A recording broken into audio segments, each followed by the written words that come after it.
I believe there's a sentiment out there that because Ryan Day walked in and went undefeated and lost one game total, that what Urban Meyer did is pretty easy to do. Ryan Day's going to eclipse that so easily, and people forget quickly. And since that national championship came early in the tenure, and then there was just this expectation of, and I can understand it. He won 2 at Florida, then he comes to Ohio State undefeated, national championship 2 years later. He's going to win 4 or 5 of these. And so then pretty much everything after that to the unreasonable fan became like, well, we missed the playoff. We only won the Big Ten. We only went 13-1 this year and finished number 4. We didn't win the national championship, basically national championship or bust. And boom, Ryan Day. And there's a thought that the Clemson game, we outplayed them. So actually, we could have won the national championship this year, and this is only year 1, and this is what it's going to be all the time.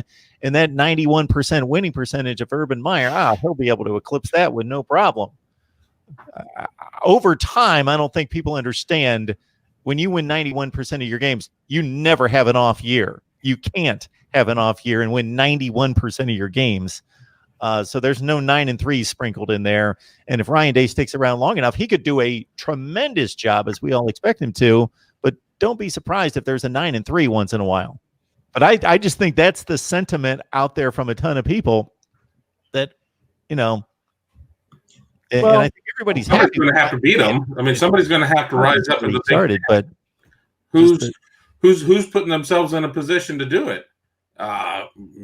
Michigan and their 4-digit recruits. I mean, I don't, God bless them, but I don't know. Michigan State just had to make a coaching change, and things are going to be a little, as Steve likes to say, a little hinky up there for a while with that. Penn State, I mean, they've come close. I mean, I have to say they're the number 2 team in the conference, and then you go to the West. I mean, obviously Wisconsin, reloads and kind of does what they do, and yeah, I mean, I'm not sitting there and saying that Ohio State is going to, under Ryan Day, win 91, 92, 93% of its games at all points, but what is Dabo Swinney's legacy right now at this point if he were in a conference that actually had a pulse? They're running over the ACC, and yes, they have put together some of the best recruiting classes that I've seen in a long time through the years. I'm not going to take anything away from them, but for Ohio State to go 9-3, 3 teams are going to have to beat them, and I don't see that happening here in the near future. Well, to reference the list we talked about last week of the top 150 coaches of all time, and I went back to that, Dabo Swinney is a good 15 to 20 spots ahead of Urban Meyer, and that was prior to this last season. Well, wow. He did beat Urban. So. No comment on that list. Right. I'm just hoping they were having a bad day when they put that together because it was laughable at best. Thanks so much for reminding everyone to hit the like button. We appreciate it. And subscribe here at Mark Rogers TV, the voice of college football. Steve Hellwagon, Kevin Noon, Tony Gerdeman. Please check out their work. Tony's at the Ozone. Kevin at Buckeye Grove. Steve, of course, at Bucknuts. What are you guys working on these days? Cleaning my office. It's hard. Historical features, trying to get people on the telephone to talk about different things. Mm-hmm. We did have that teleconference with Coach Day, and we're trying to come up with stories based on that and different things. And, I did a rundown Big Ten spring football, even though we didn't have spring football for the East Division and the West Division. And as I looked at it, Wisconsin is pretty much, again, I would think the favorite in the West.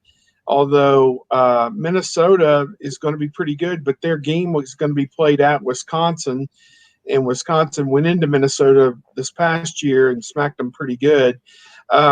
Getting back on that idea about Ohio State having a down year or whatever, Iowa was a pretty good team this past year. They were 9-3, and they lost 3 games by single digits. I think 2 points to Wisconsin. They lost at Penn State, I believe, and there was another one, maybe a couple points at Michigan or something like that. And Exactly.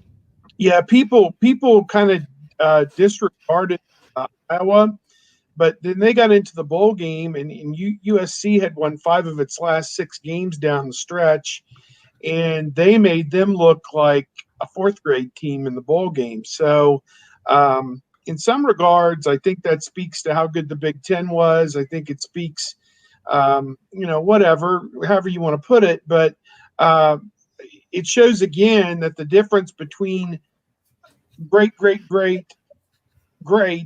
very good, and good, sometimes the difference in some of those levels is very close. And Iowa, to me, I don't think they were great, but they were very good to great, and lose 3 games on 1 play each, essentially. And people look at them and say, "Oh, you were 10-3. That was kind of a crap year or whatever."